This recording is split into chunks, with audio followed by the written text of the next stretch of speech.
හිතන්න ඔයා ඉන්නේ ලොකු වෙඩින් එකක. හැමෝම hina වෙලා සින්දු දාලා සතුටින් ඉන්නවා. හැබැයි ඔයාට විතරක් හිතෙන්නේ එතනින් පැනලා ගිහින් නිහඬ තැනක තනියම ඉන්නයි.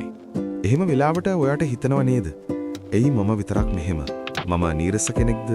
නැත්නම් මට මිනිස්සුන්ව පේන්න බැරිද කියලා. ඔයාට අද මම එක රහසක් කියන්නම්. ඔයා සෙනගට අකමැති ඔයාගේ මොළය දුර්වල නිසා නෙවෙයි. ඒක අතිශක්තිමත් හයිපර් සෙන්සිටිව් නිසායි. ඒක කොහොමද වෙන්නේ කියලා මේ වීඩියෝ එක ඉවර වෙනකම් බැලුවොත් ඔයාටම තේරෙයි. ගොඩක් මිනිස්සුන්ගේ මොළවල ස්පෑම් ෆිල්ටර් එකක් තියෙනවා. ඒ අයට සෙනග අතර ඉන්නකොට අනවශ්‍ය සද්ද, රූප මකා දාන්න පුරුවන්. හැබැයි ඔයාගේ මොළේ හරියට ස්පොන්ජ් එකක් වගේ. ඔයාට හැමදේම දැනෙනවා. අර අංකල් කෙනෙක් හයියෙන් කතා කරන සද්දේ, එහා පැත්තේ කෙනෙක් බලන අමුතු බැල්ම, පසුබිමින් ඇහෙන සින්දුවේ රිද්ම් එක, මේ හැමදේම ඔයාගේ මොළේ එකවර ඇනලයිස් කරනවා. අනිත් අයට ඒක නිකම්ම සද්දයක් විතරයි. හැබැයි ඔයාට ඒක හරියට එකපාර ටීවී channel 100ක් බලනවා වගේ වැඩක්. ඉතින් පැයක් යද්දි ඔයාගේ සෝෂල් බැටරි එක බැහැලා යන එක පුදුමයක්ද? තව දෙයක් තිරෙනවා. ඔයා මිනිස්සුන්ට වෛර කරන කෙනෙක් නෙවෙයි.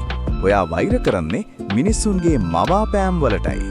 සෙනග අතරේ හැමෝම ඉන්නේ වෙස් මුහුණු දාගෙන. මම සතුටින් ඉන්නවා. මම ගොඩක් වැදගත් කෙනෙක් කියලා පෙන්වන්න හැමෝම උත්සාහ කරනවා. ඔයාගේ මනසට මේ බොරුව පසාරු කරගෙන ඇත්ත පේනවා. ඒ නිසායි කොහොමද සුවදුක් වගේ බොරු සෝබන කතා ස්මෝල් ටොක් ඔයාට මහන්සියක් විතරක් වෙන්නේ. ඔයා හොයන්නේ අවංකකම. යාළුවෝ 1000ක්මද ඉන්නවට වඩා එකම එක අවංක යාළුවෙක් එක්ක පාන්දර 3 වෙනකන් ගැඹුරු දෙයක් ගැන කතා කරන්න ලැබෙන එකයි ඔයාගේ සතුක. ඉතින් යාළුවනේ මීළඟ වතාවේ සෙනග මැද ඉද්දී ඔයාට තනිකමක් දැනුනොත් ඒ ගැන දුක් වෙන්න එපා.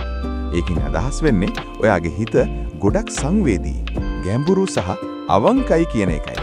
සමාජයේ මොනවා කිව්වත් නිහඬව ඉන්න එක ඔයාගේ දුර්වලකම නෙවෙයි. ඒක ඔයාගේ සුපිරි බලයයි. ඔයාත් සෙනගට වඩා තනිකමට ආදරය කරන කෙනෙක් නම් yes කියලා කමෙන්ට් එකක් දාන්න. අපි බලමු අපේ වගේ හිතන තව කී දෙනෙක් මෙතන ඉන්නවද කියලා. මේ වගේ ඔයාගේ හිත ගැන තවත් දේවල් දැනගන්න Mr. Advisor subscribe කරන්න. අපි ලෝකය දකින්නේ ටිකක් වෙනස් විදිහකට.